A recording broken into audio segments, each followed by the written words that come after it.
At the beginning of the 17th century, Ming China was the largest, richest and most populous country of the world. The vitality of its society is well reflected in a book published in 1637, the Tian Kun Kai Wu, The Exploitation of the Works of Nature, written by Sun Yingxing. Sun was an unsuccessful scholar who failed again and again the highest level of the official examinations. At the end, he felt weary, and he took a different course based on his personal research.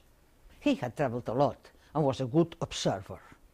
And he had noticed that scholars who spent long years secluded in their studies also needed practical preparation to deal with real life. The Tian Kun Kai Wu is a comprehensive treatise that blends together agriculture, craftsmanship, and material inventiveness. It documents the extraction and processing of raw materials and the manufacture of goods essential to everyday life. The book describes the means of producing rice, silk, salt, pottery and porcelain, metals, coal, paper, weapons and many other commodities. The book is lavishly illustrated with hundreds of woodblock prints and gives testimony of the extraordinary genius of Chinese technology. The Tian Kun Kai Wu opens with the agricultural chapters. It illustrates the manifold kinds of wheels applied to irrigation and their ingenious combinations to redirect the hydraulic energy. Those big hydraulic wheels were technological marvels, but they went side by side with the small wheels that could be operated by one or two persons. All these agricultural implements were made of wood, which means that they could be made and repaired at family or village level. The book also provides the processes involved in the preparation of grains, like the water-powered rolling mill. Pounding mills deserve a great attention, from the foot-operated pounding mill to the water-powered pounding mill with its enormous hydraulic hammers that could pound hundreds of kilos of grain at a time. The book also details the necessary methods to avoid agricultural calamities, detailing at length the different types of rice and wheat disasters. The text focuses mainly on Chinese traditional grains, mainly rice and wheat, and no mention is given to the American products, like maize and peanuts, that had arrived to China in the 16th century. In the chapter of clothing materials, it details the long process of silk production, from the gathering of cocoons into large trays to the preparation of the silk threads. All kinds of looms are taken into account. The huge loom for figure weaving comes with a detailed description of the frame of the loom and the cross plank placed in the tower for the draw boy to sit in. Many of the illustrations of those looms will appear later on in 18th century European books. The waist loom operated by a man is a clear novelty in itself. In the household division of labor of traditional China, men worked in the fields and women made the clothes. But this man working at the loom shows that in late Ming China, a merchant-oriented production was changing the long-standing division of labor between men and women. The book details which part of the process can be done at family level and which require an industrial approach. It also details the tools necessary for cotton production, like this cotton gin for separating fibers from seeds.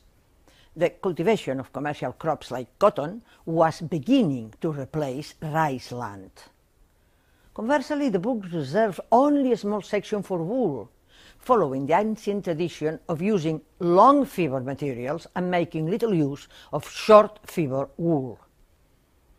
A very long and detailed section deals with salt, which was a government monopoly since ancient times, even if since the late Ming the monopoly was operated by government-licensed merchants. Due to the fact that the taxation and distribution of salt was of paramount importance for the imperial budget, those are the only illustrations of the book that bear witness of state supervision. The weighing and storing of salt was always done under official control.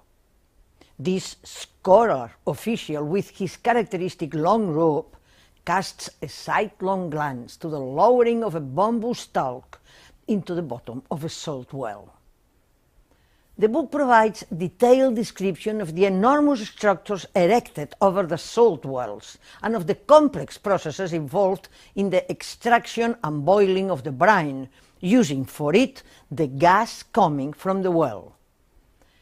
As it is always the case with salt, there is no official supervision of the whole process. Some scholars suggest that the high towers erected for extracting salt from the salt wells, as well as the use of the gas that ensued, had an influence on the modern structures for extracting oil. The chapter on ceramics contains a detailed description of porcelain, from the selection of clays to the firing process. This was very sought after by Westerners.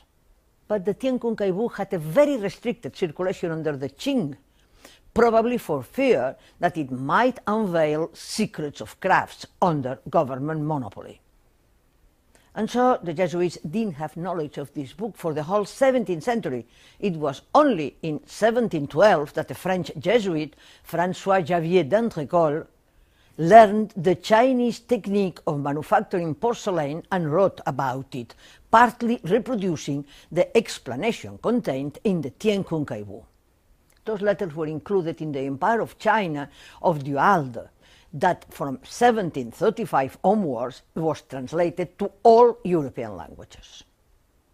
By then, Europe had already discovered the secrets of Chinese porcelain, and the first European pieces began to be produced in 1710 in Meissen, albeit retaining a Chinese reminiscence.